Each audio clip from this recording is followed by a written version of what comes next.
hope this works. I hope you can hear me. So, I have been doing my own meditation practice and have not been streaming much lately, but I have some ideas that I'd like to share with you. So let's start, as per usual, with the simultaneous sigh. The thing that makes everything better. Every single thing. And you already know why. You do. All you have to do is breathe in some of this beautiful air and sigh in synchrony with me. Ready?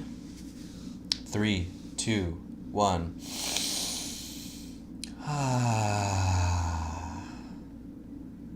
Oh man, I don't do the simultaneous sigh on my own. And boy, do I miss it. That was incredible. I'm sorry I've deprived you of that shared experience for so long. So I have a new little meditation tool here. It's this little stool for being in a more upright posture, and instead of a cushion, it's just a nice little stool. So it collapses down. So that's what I'll be using from now on. But I won't have the camera pointing at my crotch for the whole meditation, so don't worry. We will have Brother Marcus joining us. Okay, so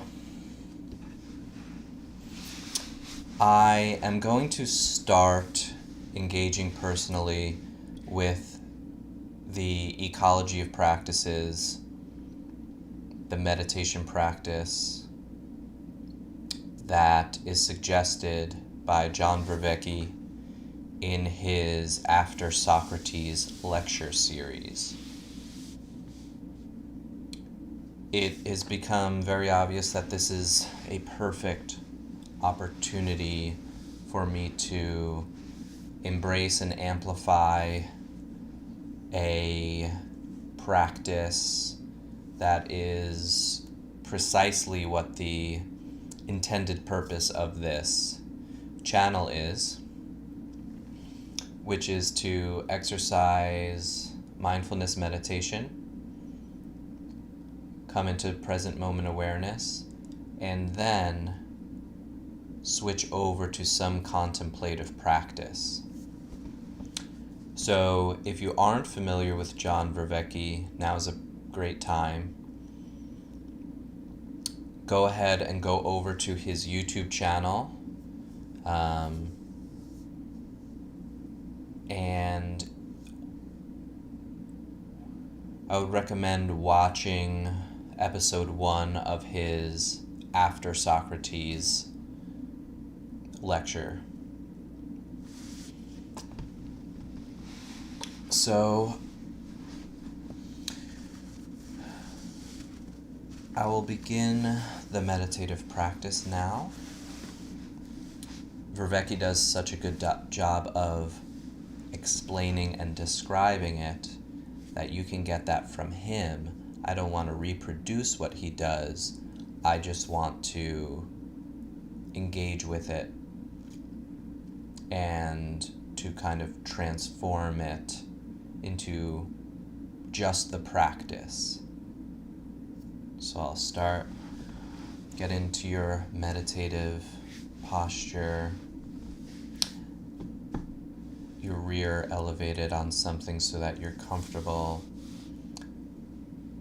Kneeling on a cushion. You just don't want to be sitting flat on the floor. So sitting in a chair works. And then you tip your body forward and back out of equilibrium to feel your center. So you rock forward and back, decreasing each time. You pass center, you come forward, you pass it again, a little less each time.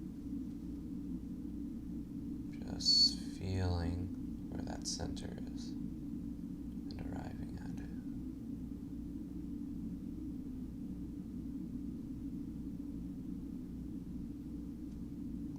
Not anticipating it, judging where it should be.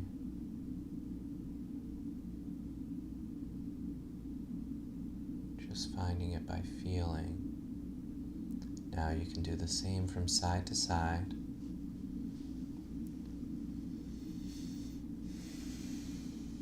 Starting to get into your mindful state as you observe the sensations in your body while finding your center. Enter into present moment awareness of this.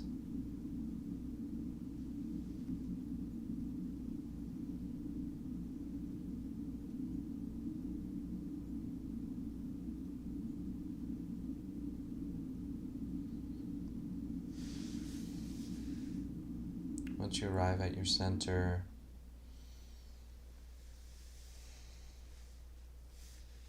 maybe be a little bit deliberate about opening up your chest and breathing into your belly.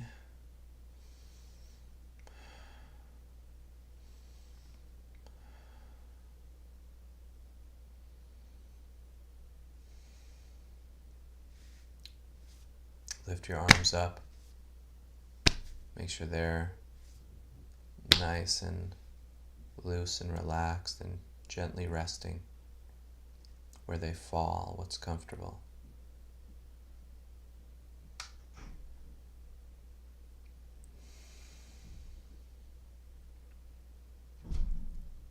Now you can return to the breath.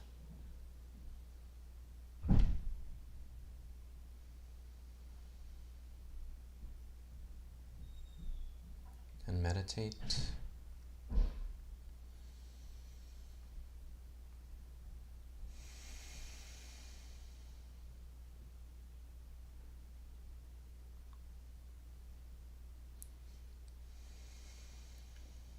Finding that balance point now in the mind.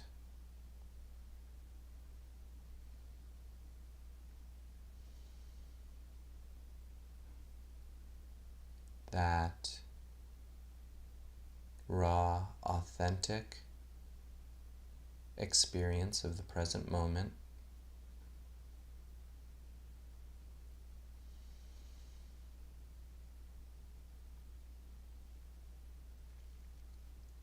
Neither so calm and sedated that you become drowsy, nor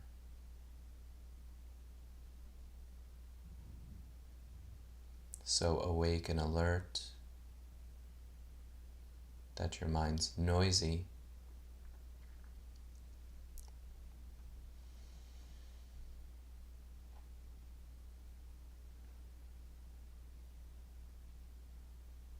But that simple, attentive, calm,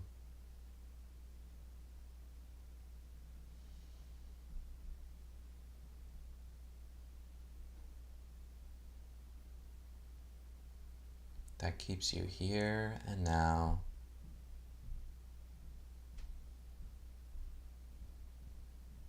in this moment.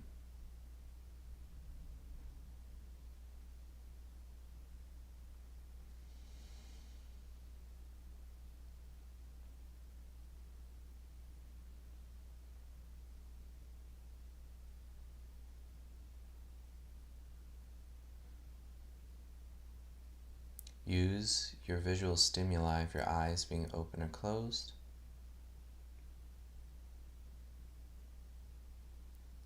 as a stimuli tool in how much sensory information you need to keep you in that center point, that balance in your mind,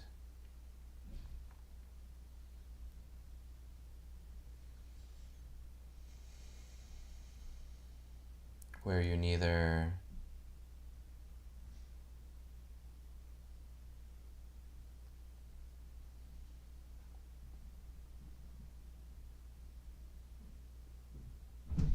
work through thinking, processing whatever thoughts might arrive to you, nor do you judge or reprimand yourself in any way should a thought arise. That balance point of accepting all of the present moment realities of your mind and body,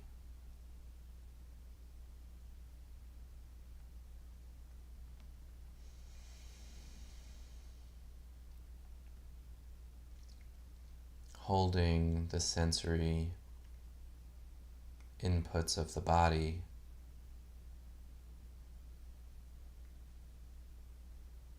in a neutral regard that allows you to be calm and clear here and now.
Next I said, compare the effect of education and of the lack of it on our nature to an experience like this.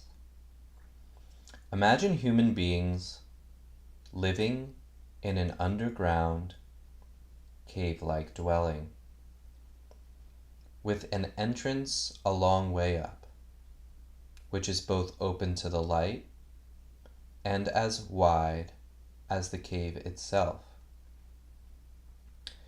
They've been there since childhood, fixed in the same place, with their necks and legs fettered, able to see only in front of them because their bonds prevent them from turning their heads around. Light is provided by a fire burning far above and behind them. Also behind them, but on a higher ground, there is a path stretching between them and the fire. Imagine that along this path, a low wall has been built, like the screen in front of puppeteers, above which they show their puppets.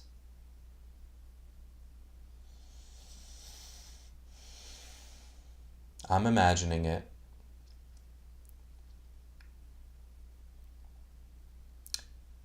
So human beings in an underground cave dwelling with an entrance a long way up. It's open to light and as wide as the cave itself. They've been there since childhood, fixed in the same place, with their necks and legs fettered, able to see only in front of them because their bonds prevent them from turning their heads around. Light is provided by a fire burning far above and behind them. Also behind them, but on higher ground, there's a path stretching between them and the fire. Imagine that along this path a low wall has been built, like the screen in front of puppeteers, above which they show their puppets. Okay, I'm imagining it. Then also imagine there are people along the wall, carrying all kinds of artifacts that project above it. Statues of people and other animals made out of stone, wood, and every material. And as you'd expect, some of the carriers are talking and some are silent. It's a strange image you're describing, and strange prisoners. They're like us. Do you suppose, first of all, that these prisoners see anything of themselves and one another besides the shadows that the fire casts on the wall in front of them? How could they, if they have to keep their heads motionless throughout their life? What about the things being carried along the wall? Isn't the same true of them? Of course. And if they could talk to one another, don't you think they'd suppose that the names they used apply to things they see passing before them? They'd have to. And what if the prisoner also had an echo from the wall facing them? Do you think they'd believe that the shadows passing in front of them were talking whenever one of the carriers passing along the wall was doing so? I certainly do. Then the prisoners would, in every way, believe that the truth is nothing other than the shadows of those artifacts. They must surely believe that. Consider then what being released from the bonds and cured of their ignorance would naturally be like, if someone like this came to pass. When one of them was freed and suddenly compelled to stand up, turn his head, walk, and look up toward the light, he'd be pained and dazzled and unable to see the things whose shadows he'd seen before. What do you think he'd say if we told him that what he'd seen before was inconsequential, but now, because he is a bit closer to the things that are, and is turned towards things that are more, he sees more correctly. Or to put it another way, if we pointed to each of the things passing by, asked him what each of them is, and compelled him to answer, do you think he'd be at a loss, and that he'd believe that the things he saw earlier were truer than the ones he's now being shown? Much truer. And if someone compelled him to look at the light itself, wouldn't his eyes hurt, and wouldn't he turn around and flee towards the things he's able to see, believing that they're really clearer than the one he's being shown? He would.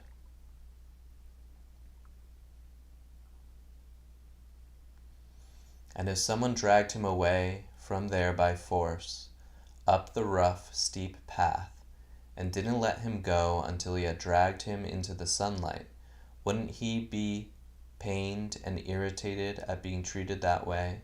And when he came into the light, with the sun filling his eyes, wouldn't he be unable to see a single one of the things now said to be true?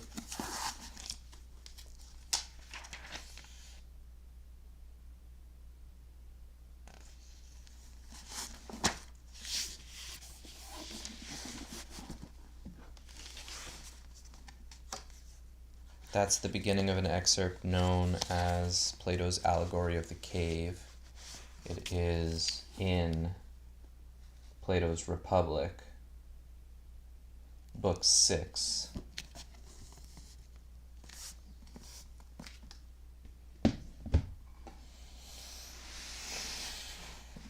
That's one of the first writings of Plato that comes up in John Vervaeke's lecture series. If you haven't heard it before, it's a little bit difficult to, from the text, to understand precisely what they're trying to describe with the structure of the cave. But I think I'll put this video in a playlist with other companion videos of people who have animated it to show the allegory. I'll also put in this playlist John Vervaeke's channel, the first episode of After Socrates, episode 1. So this is my process for beginning to engage with that lecture series. I've listened to episode 1 a few times, and I invite you to join me so that way we may meditate and contemplate what along with John Vervaeke's course. Plato's Allegory of the Cave is available for free. I like to use Project Gutenberg for copies of translations of literature. Anything that's past copyright date essentially makes its way onto Project Gutenberg. It's an online free open source library for books. And LibriVox is I guess it's a nonprofit volunteer organization of people recording audiobooks in the same vein. So Plato's Allegory of the Cave is available to you that way as well, through LibriVox audio recording. As long as a multitude of different ways, it's one of the foundational texts of the Western intellectual tradition, so it's been around for thousands of years. You should be able to find good translations in any library, any used bookstore, online, for cheap.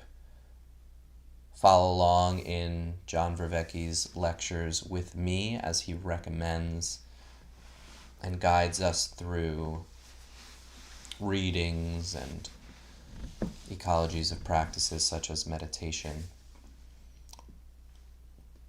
So essentially these These individuals have been captive since birth, looking at a slightly illuminated wall in front of them. Maybe they have their backs to a wall or a slope, because above them is a wall, above and behind them is a wall, and people on the other side of the wall, or perhaps even, it doesn't matter which side because it blocks the light from the fire, which is even further back, right? So along the wall, they're walking while holding things over their heads. So the wall is about head height or so, and then light from the fire, which is further back, passes over their heads, creating a shadow of the artifact, which is projected on the wall that these captive individuals can see. And essentially, the shadows of these objects are all they've ever known their whole life.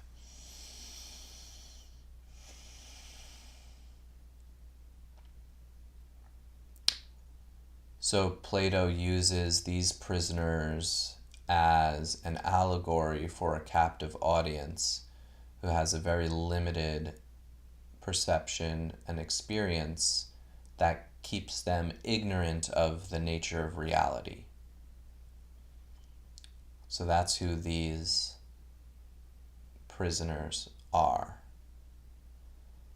And the point of my contemplative practice today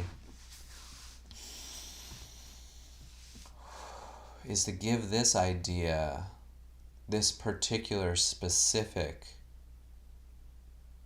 instantiation of ignorance, some time and duration, to really do my best to imagine what it would be like to experience and have your whole experience be nothing but the experience that Plato describes these prisoners to have.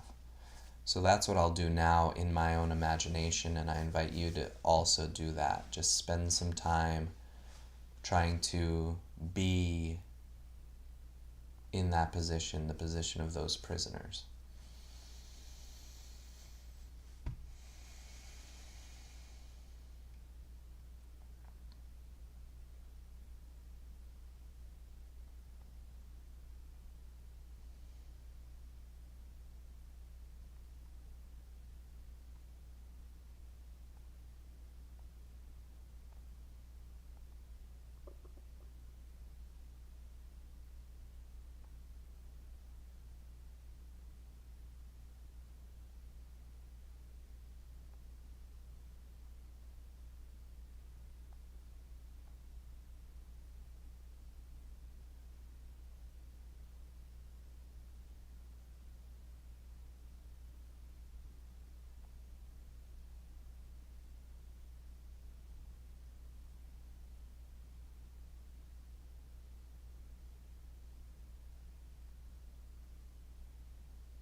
That is all I really had in mind for today. So thank you for joining me, and hopefully I'll see you next time.